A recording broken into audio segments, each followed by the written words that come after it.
Biblia explicada, un recorrido diario por las Sagradas Escrituras.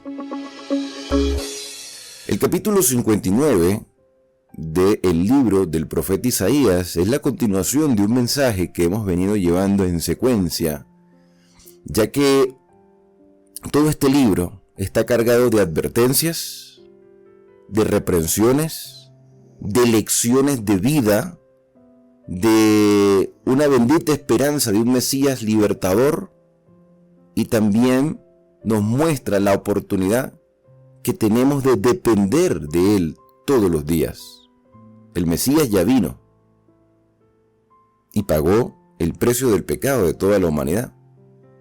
Ahora esperamos su retorno. Pero mientras esperamos ese retorno, nos toca que enfrentar el problema de cada día. Y el Señor tiene su mano extendida para ayudarnos en medio de la adversidad.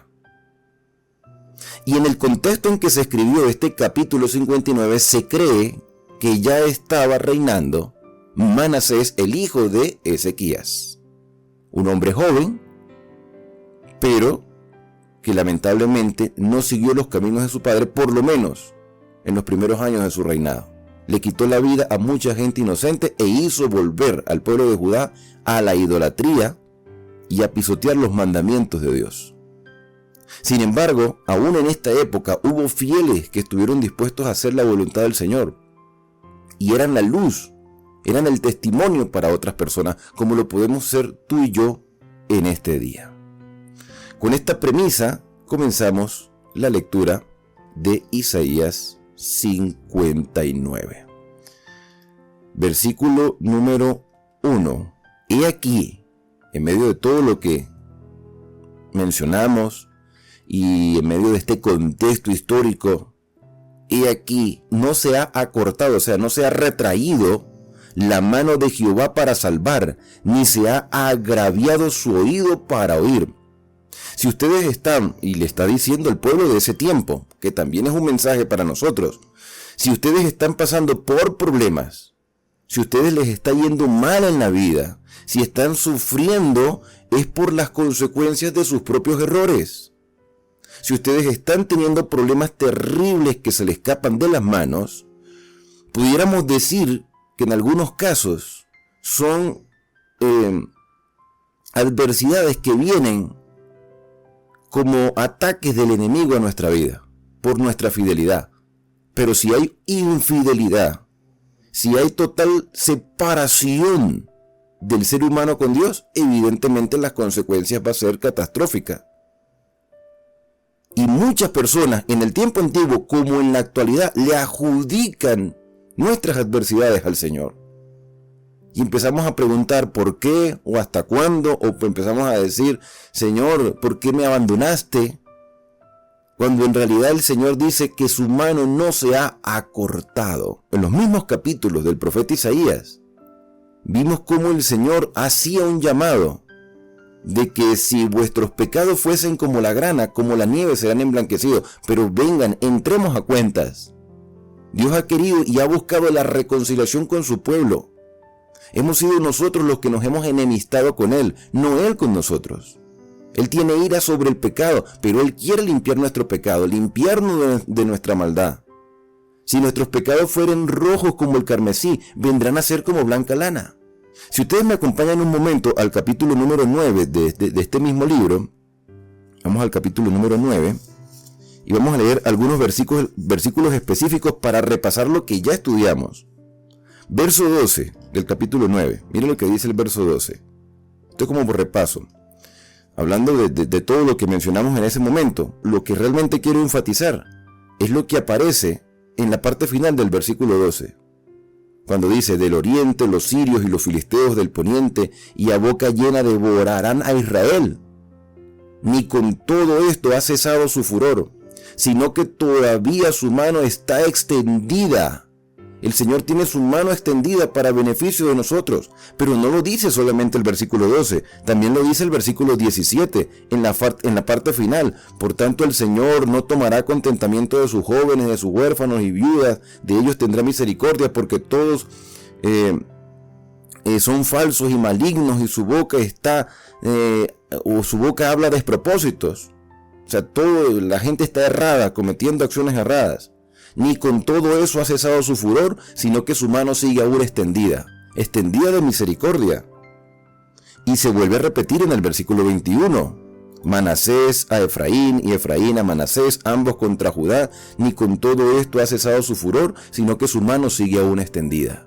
3 veces en este capítulo se dice, la mano del Señor está extendida. Y en el capítulo 59 leemos, la mano del Señor no se ha cortado.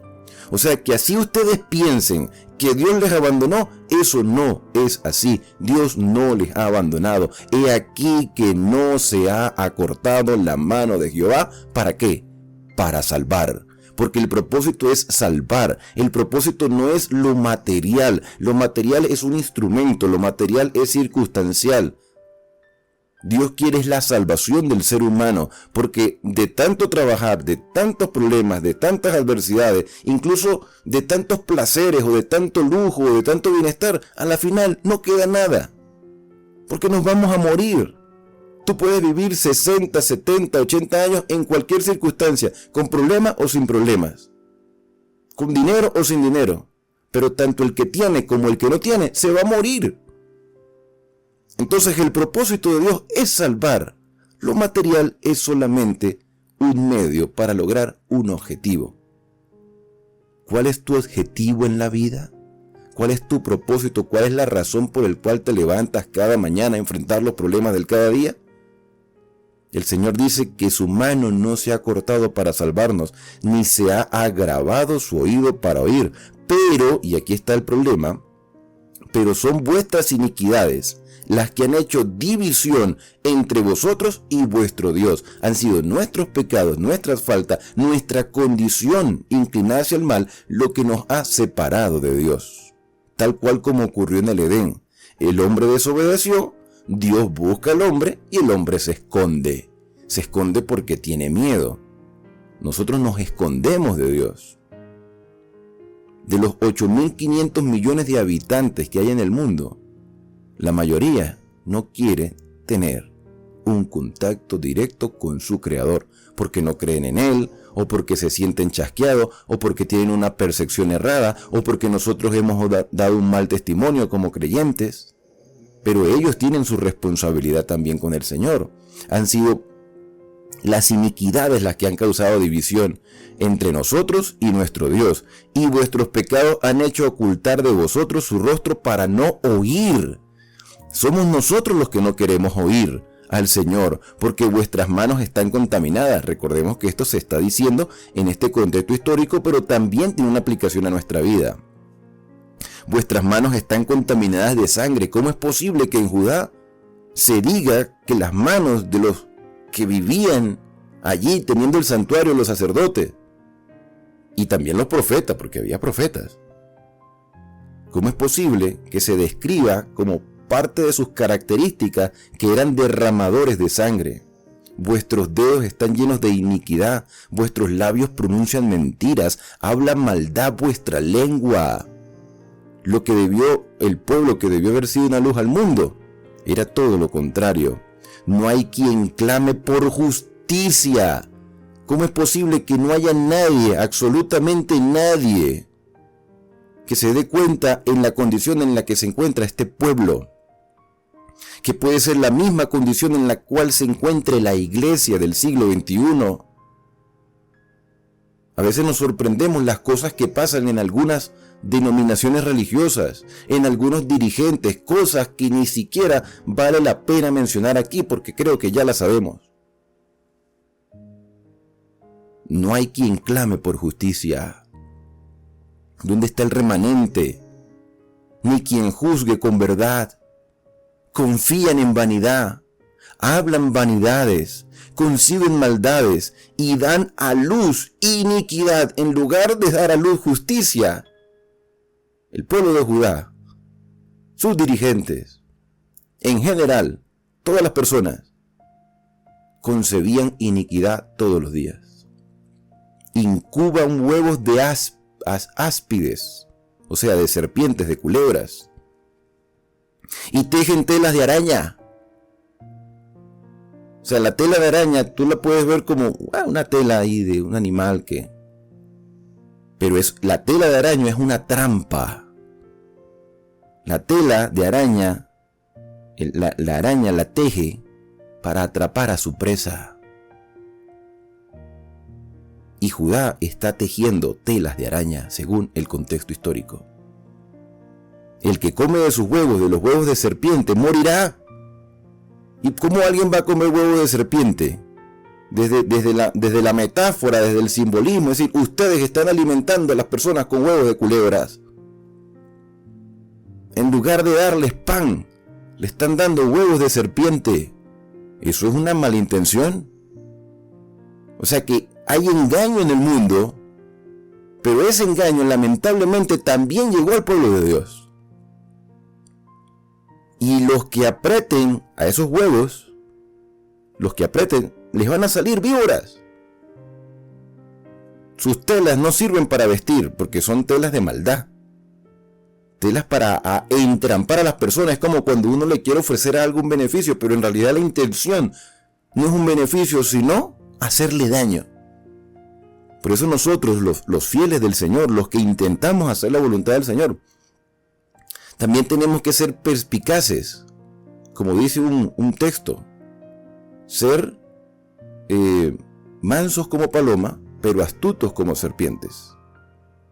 Astuto, la astucia, o sea, tenemos que estar conscientes de que hay maldad y que hay personas que se van a querer aprovechar de la bondad de los fieles. No podemos ser ignorantes, tenemos que entender que estamos en un conflicto cósmico entre el bien y el mal, y el Señor nos da lucidez para poder diferenciar entre el bien y el mal. Por eso hay una norma de justicia. Esa norma son los 10 mandamientos. O sea, no podemos leer este capítulo 59 sin entender lo que ya antes hemos analizado. Sus telas no sirven para vestir, ni sus obras serán cubiertas. Sus obras son obras de iniquidad, obras de rapiña. Las obras de rapiña están en sus manos, sus pies corren al mal, dice el versículo 7, se apresuran para derramar sangre inocente, sus pensamientos de iniquidad, destrucción y quebrantamiento hay en sus caminos. No conocieron camino de paz. No puede ser que el pueblo de Dios no conozca el camino de paz. Habíamos leído anteriormente en otro capítulo que la única manera de encontrar la paz es en obediencia a los mandamientos, pero una obediencia que sea sincera, por amor, como resultado de nuestra relación con Dios. No hay paz en Judá, y es posible que hoy no haya paz en algunas iglesias. Cuán importante es la reforma en nuestra vida. No podemos ser ciegos de lo que está sucediendo. Sabemos que hay dolor, hay tristeza, hay muerte, hay decepción, hay engaño, hay mentira a nuestro alrededor. Pero la iglesia debe ser un lugar de luz. Debe ser un desahogo, debe ser un salvavidas, porque ponen a Cristo en primer lugar y sus mandamientos como norma de justicia. La iglesia no se puede parecer a lo que está afuera. Yo lo he dicho en muchas oportunidades, ya basta de hacer de la iglesia centros de entretenimiento. Ya dejemos de parecernos a las cosas que están a nuestro alrededor y comencemos a hacer lo que Dios quiere para nosotros. Dejémonos guiar por el Espíritu Santo, para que no se diga de nosotros, no conocieron camino de paz, ni justicia hay en sus caminos. Sus veredas son torcidas, cualquiera que por ella fuese, no conocerá la paz. Aquí termina una primera sección de este capítulo 59, porque está mostrando primero la realidad, la condición. Por eso es que yo debo reconocer primero mi condición. El profeta inspirado está llevando al pueblo con mensaje del Señor a que vean la triste realidad de sus vidas. Y el versículo número 9 hay un reconocimiento. Dice, por eso se alejó de nosotros la justicia. Por todo esto, de estos primeros 8 versículos, por esta razón es que estamos viviendo como estamos viviendo, porque se alejó de nosotros la justicia y no nos alcanzó la rectitud. Esperamos luz y aquí vienen tinieblas, resplandores, esperábamos resplandores, pero andamos en oscuridad. Teníamos una aspiración, pero eso no sucedió. Porque lo cierto es que cada persona está buscando su propio bienestar. Y eso se llama egoísmo. Ahora, a partir del versículo 10 hasta el 15,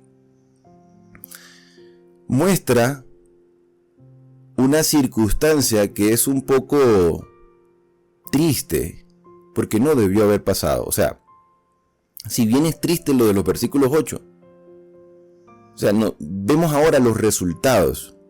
Mira lo que dice aquí. Palpamos la pared como ciegos. Andamos ciegos, que no debería haber sido así. Andamos a tientas como sin ojos. Tropezamos a mediodía como de noche. Estamos en lugares oscuros como muertos. Yo no sé si ustedes han llegado a escuchar a personas que dicen,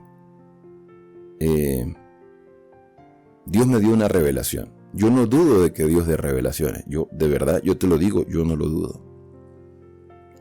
Pero ¿cómo saber si de verdad es una revelación de Dios?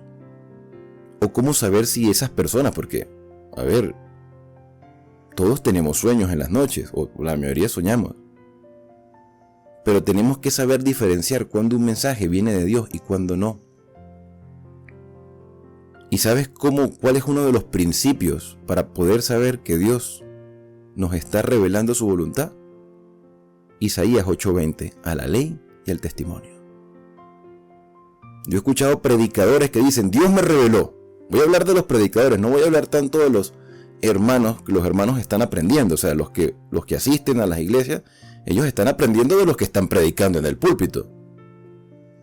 Pero esos predicadores que dicen que están recibiendo las revelaciones del Señor, yo les pregunto, ¿cómo está la obediencia a los mandamientos? Si no hablan conforme a eso es porque no les ha amanecido. Por lo tanto, son ciegos que están palpando paredes, como que si no tuviesen ojos. Dice el versículo que tropiezan como mediodía, o sea, tropiezan a mediodía como si estuvieran de noche. O sea, la luz está, porque todos tenemos la Biblia, o sea, la misma Biblia que tengo yo la tiene cualquier persona. La podemos encontrar en cualquier parte. Aunque sean diferentes versiones, la Biblia está a nuestro alcance. O sea que estamos a la luz del mediodía, pero pareciera que anduviéramos en tinieblas.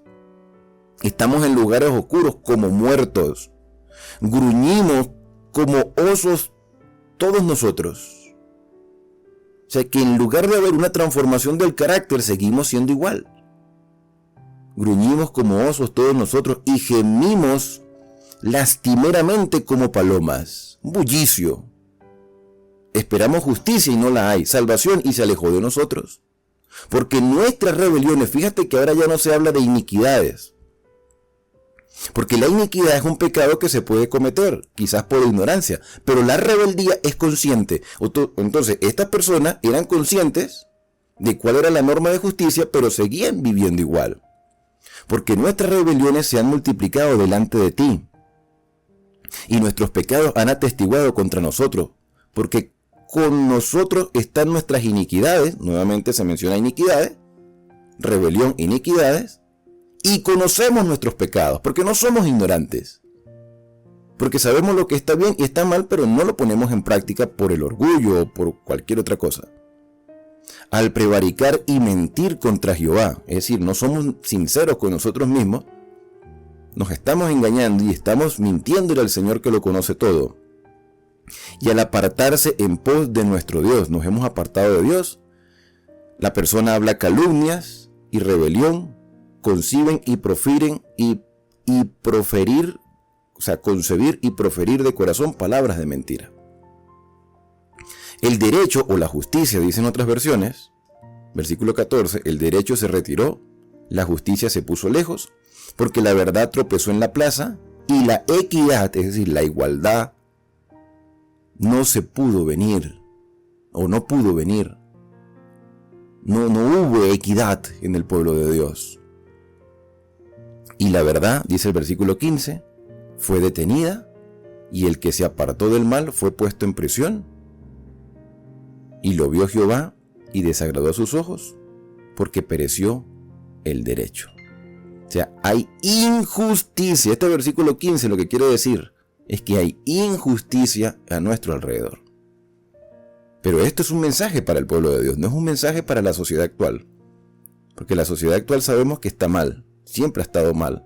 La única manera de que la sociedad, el mundo y los gobiernos puedan practicar la verdadera justicia es tomando en cuenta los mandamientos, pero es el pueblo de Dios el que se apartó de su voluntad. Y aún los fieles, los que se mantuvieron alejados de la maldad, fueron colocados injustamente en prisión por esa fidelidad a Dios. Y el Señor vio esto y le desagradó a sus ojos porque pereció el derecho.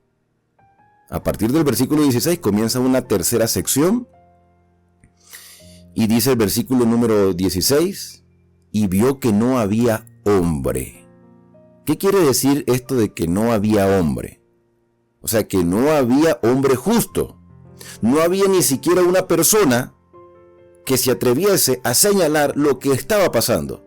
Y tú puedes decir, ¿y los profetas? Bueno, los profetas siempre han señalado el mal, pero los profetas también fueron asesinados, apedreados, vituperados.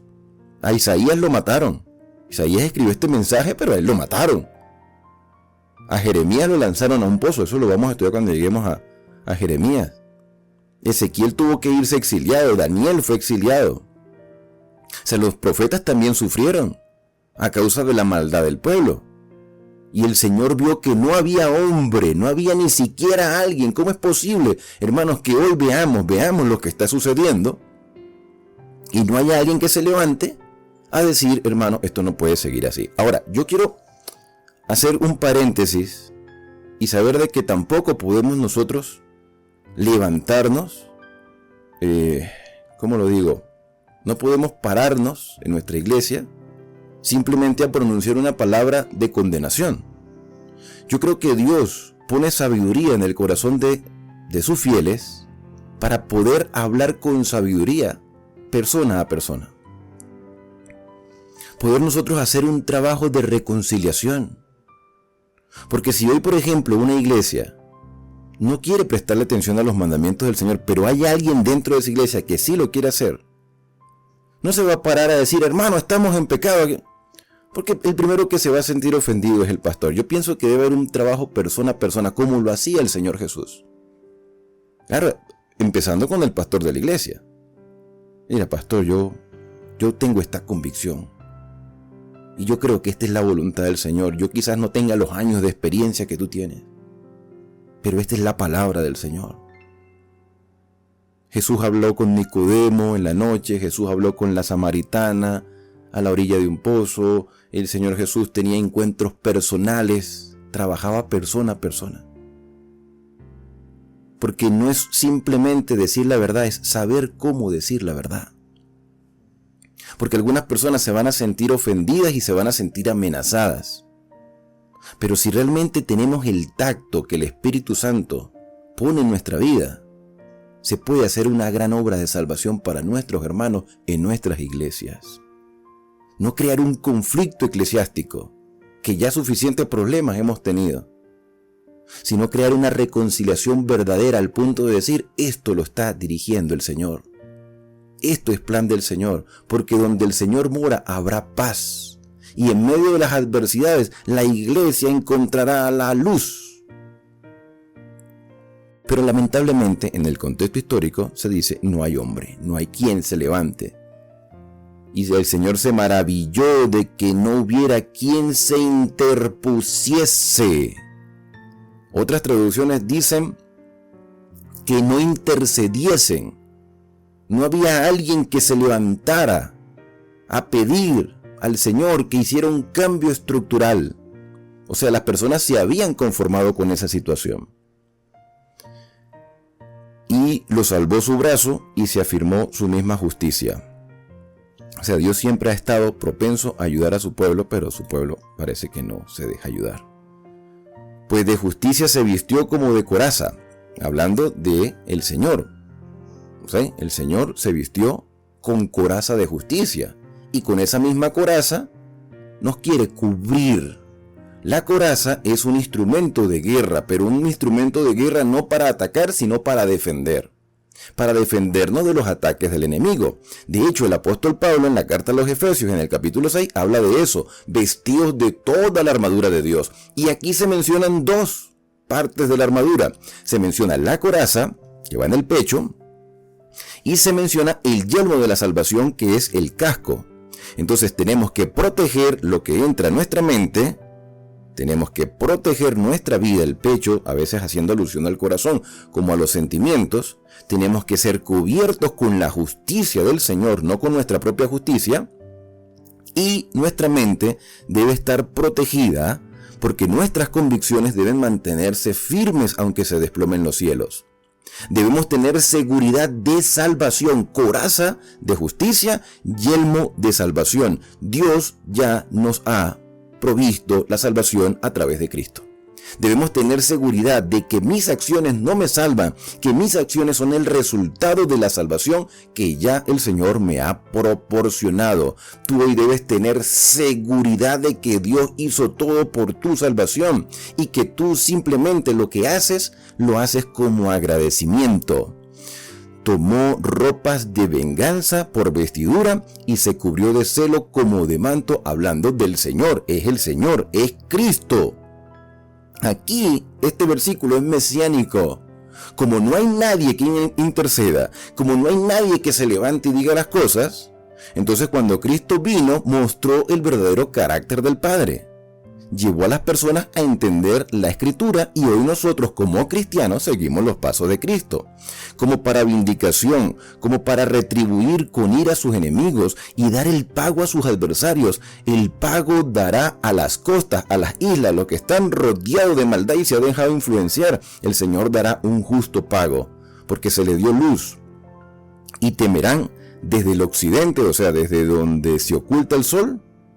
Temerán desde el occidente el nombre del Señor y desde el nacimiento del sol, que es el oriente. Allí se verá su gloria, porque vendrá el enemigo como río, mas el Espíritu de Jehová levantará bandera contra él. Aquí evidentemente está el conflicto.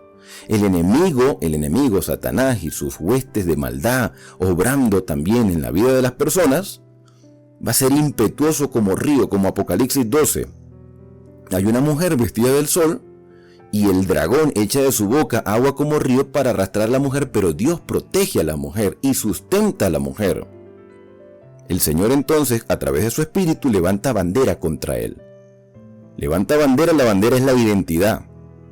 La bandera es la identificación del Señor, pero esa bandera ondea.